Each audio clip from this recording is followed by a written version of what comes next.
Ganda umaga, tanghali, hapon, gabi sa Zodiac sign of Virgo with the Earth elements, Lola Baby. Nagpapakilala, isa lang pong like, shares, and subscribes. So, tingnan po natin the vibes, the energy that's surrounding you, okay? Sa mga natitirang araw, linggo ng buwan ng Pebrero, okay? So, okay, magsisimula muna tayo sa inyong tinatawag love and romance. Yan ha? So, meron ba dito magkakabalikan? Let's see. Meron gustong bumalik. Okay? So, meron ba ditong date sa Valentine's? Di ba? Ano ba ngayon? Malapit na pala. Okay. So, muka. Okay? Mukhang nagbabalak. Yan ha. It's like ito yung tinatawag. Siguro this person is nag-aayos ng kanyang, sabihin na natin, ng oras na para mabigyan daan ang kanyang date sa Valentine's. Okay? So, it's more love. Maaari ito yung tinatawag na bibili siya ng gift, di ba? Ano ang sorpresang may ibigay. Kasi meron ditong, it's like tinatawag manunuyo, okay?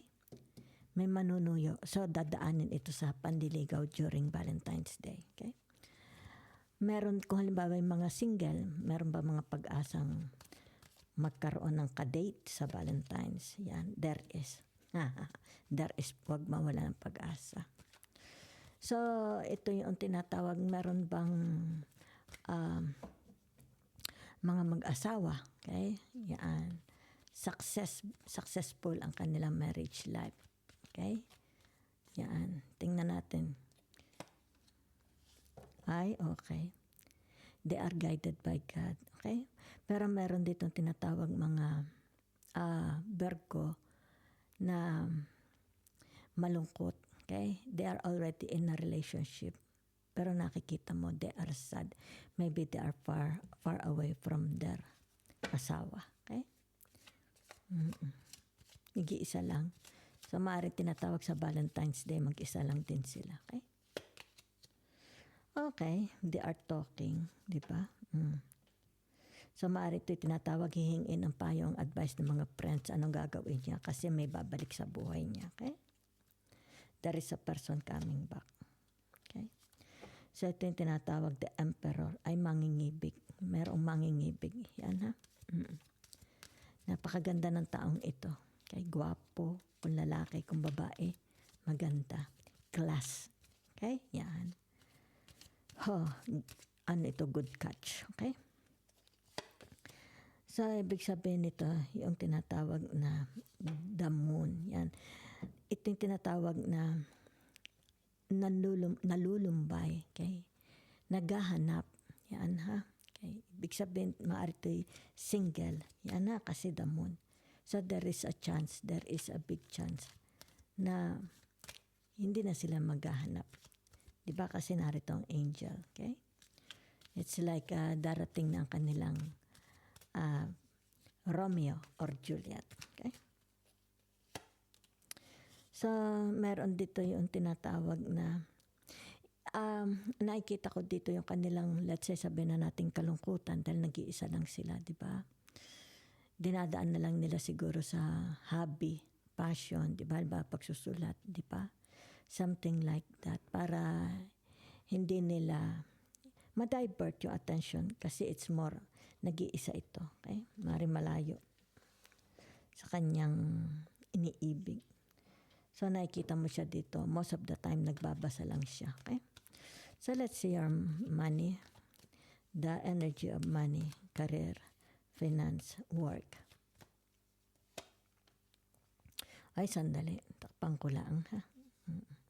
Ubad ang the world. Yan, success po. Okay. So, ibig sabihin nito yung tinatawag na maybe there is a promotion, di ba? A win for a promotion, a big money, di ba? Or tinatawag na increase salary. Okay? Malaking pagbabago. Napakalaki. Okay? So, ibig sabihin nito for some of you is kung kayo halimbawa may mga edad na, okay, maybe it has something to do about your retirements Okay? So, malaki. Very, very successful. Di ba? Nakatapos din kayo. It's about your commitments. Di ba? So, naririto ang tinatawag the Six of Swords. Okay? Your commitments. Commitments to your job. Di ba? So, ano ito? Meron bang, wait mo na, ano bang maganda kong itanong din eh? Meron bang papasok na kaperahan? The Five of Cups. Yan ha. So, ibig sabihin itong the Five of Cups na ito is meron po. Kaya mapupuno. Yan. Mapupuno inyong cups. Yan ha. So, tanong natin, is there a chance of moving? Halimbawa, sabihin na natin gusto nyo lumipat ng ibang trabaho, di ba? Is there a chance success? So, narito ang tinatawag the Nine of Cups. Yan ha. Teka muna, nakikita ko lang for some of you, maaari ito tinatawag na baka sa bahay na lang kayo, di ba? Magbubukas ng business, di ba? Let's say sabihin natin sa bahay na lang magwa-work, di ba? Or let's say sabihin natin meron kayo i-utilize na parte sa bahay ninyo, gagawin yung opisina, di ba? Maybe you're a dentist, a lawyer, pero may i-utilize kayo sa bahay ninyo, okay? Yan. So, maaari ito yung tinatawag na baka ito ay additional resources, additional dagdag kita, di ba? So, let's see. Okay. Yan. So, for some of you, ibig sabihin ito, maybe maaring makikwit na sa trabaho, magre-retired na lang, okay, magre-resign. And then they will continue it sa bahay nila. Maaring sabihin na natin, they have a calling to raise a family. Okay? Maaring sabihin natin sa children na lang at hayaan na lang yung husband ang mag-provide para sa kanilang needs. Yun din na nakikita ko. Okay? Maaari din tinatawag sa bahay ito nagwo-work through social media. Di ba? Yung mga clients doon tinatagpo. So, let's see.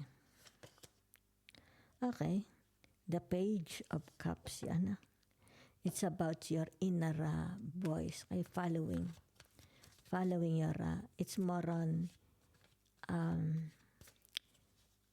tinatawag na ano ang sabi ng puso mo, di ba? Yan. Maybe you have a calling. Maaari sabihin natin, you want to quit your job, you want to go abroad, okay? And it's about choosing, okay, kung ano itong gusto ninyo, okay?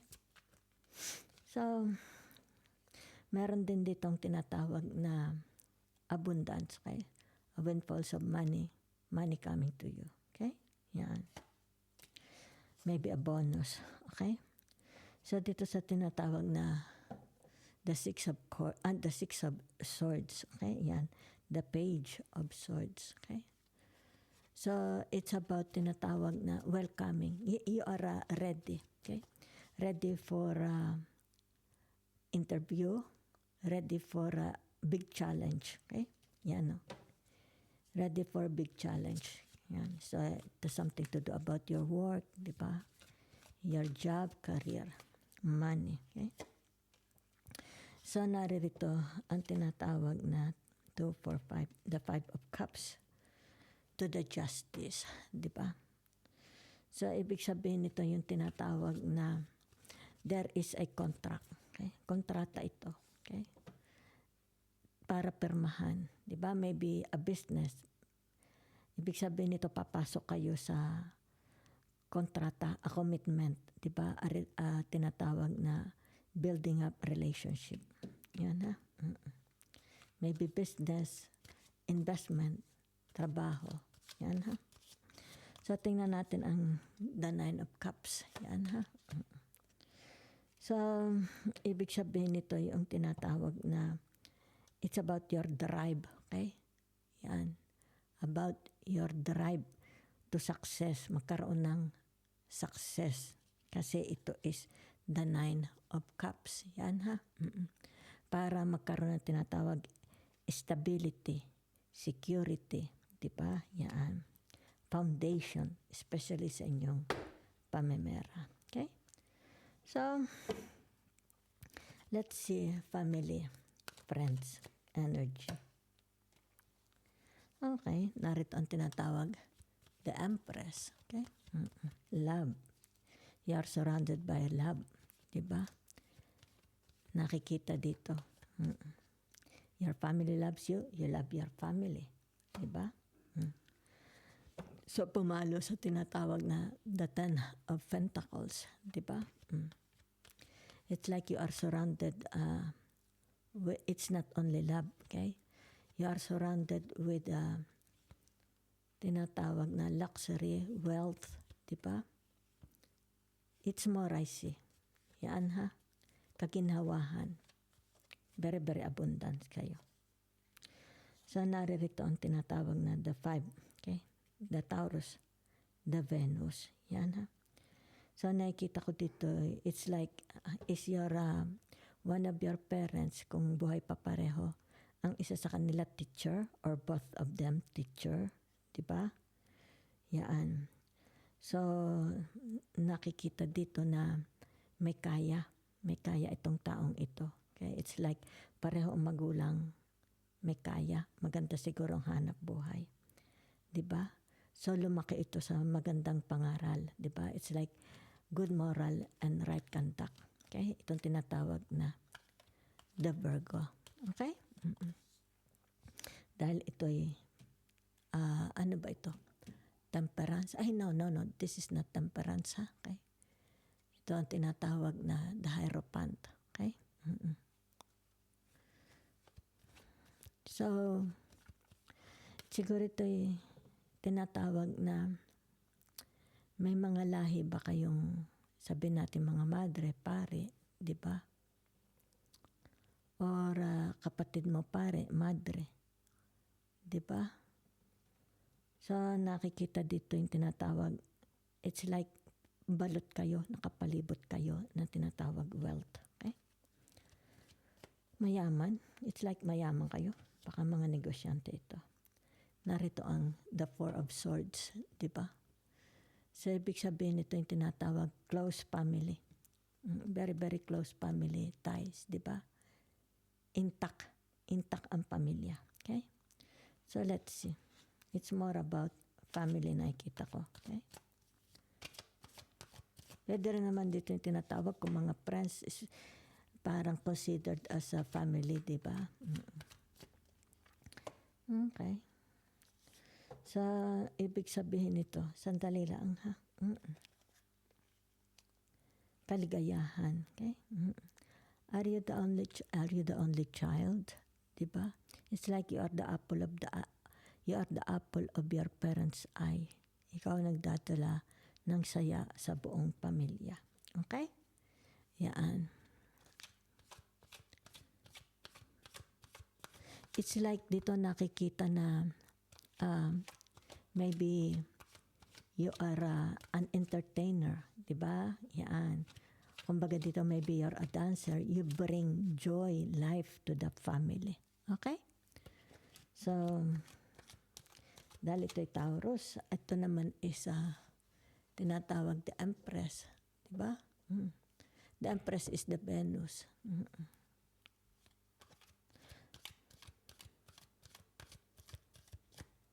Well, it's like lumaki kayong, wala naman siguro kayo naging problema, di ba? Okay. So, it's more about tinatawag na maswerte ka sa pagkakaroon ng magandang magulang, di ba? So, let's see the Ten of Pentacles. Kung di ako magkamali, ha? Okay, yeah. The Ten of Pentacles. Okay? The Judgment. Okay. Pag sinabi mong the Judgment, ito yung tinatawag na Pluto. Okay? Yan. Mars and Pluto, the Judgment. Okay? So, ibig sabihin nito yung tinatawag na ang magulang mo is sila, okay? Magkasama sila na itinaguyod, okay? Itong tinatawag na kabuhayan na ito, di ba? Para magkaroon ng maraming pera. Yan, no? Kapit kamay silang mag-asawa sa pagtaguyod para maitaguyod kayo sa magandang edukasyon, magandang buhay. At halimbawa sabihin na natin may mga inheritance silang iiwan sa inyo. Okay? So ibig sabihin nito, yung magulang ng Virgo na ito is tinatawag na buong tapang nilang hinarap, okay, ang buhay para maibigay lahat ang luho yan sa kanilang mga anak. Yan ang nakita ko, ha?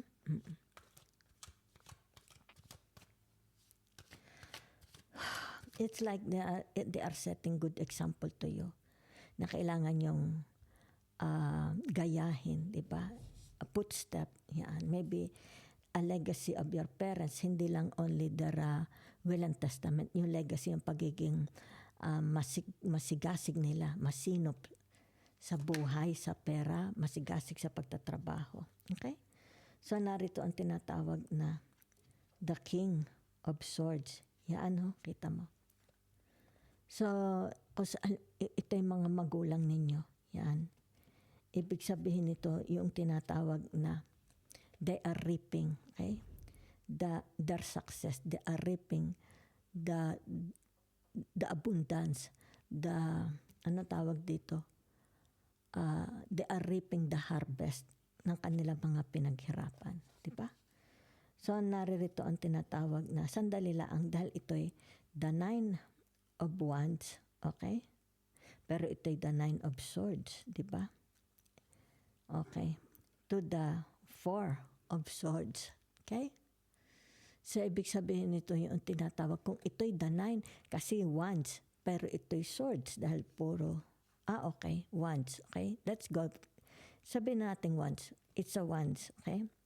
So, ibig sabihin nito yung tinatawag, it's more about, ito'y nagsusulat, di ba? It's like tinatawag na sa mga anak, di ba? Ang nakikita ko, sa mga anak, sino ang papaboran niya? Okay? Mari tinatawag will and testament, di ba? It's like sa iyo mapupunta, sa panganay mapupunta ang lupa, sa padalwa mapupunta ang bahay, sa patatlo mapupunta ang pera sa bangko. Ayan, di ba? Sorting out na. Okay? Yan. So, ibig sabihin nito yung tinatawag na very, very delicate ito. Yan, ha?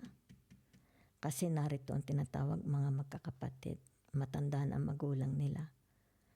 So, kailangan ko ano itong pinaghirapan ng magulang nila. Yan, para maiwasan ang tinatawag inggitan. Okay?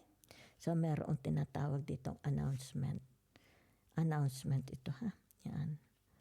Of, sabihin na nating partihan ng tinatawag na kayamanan. Okay? Partihan ng kayamanan.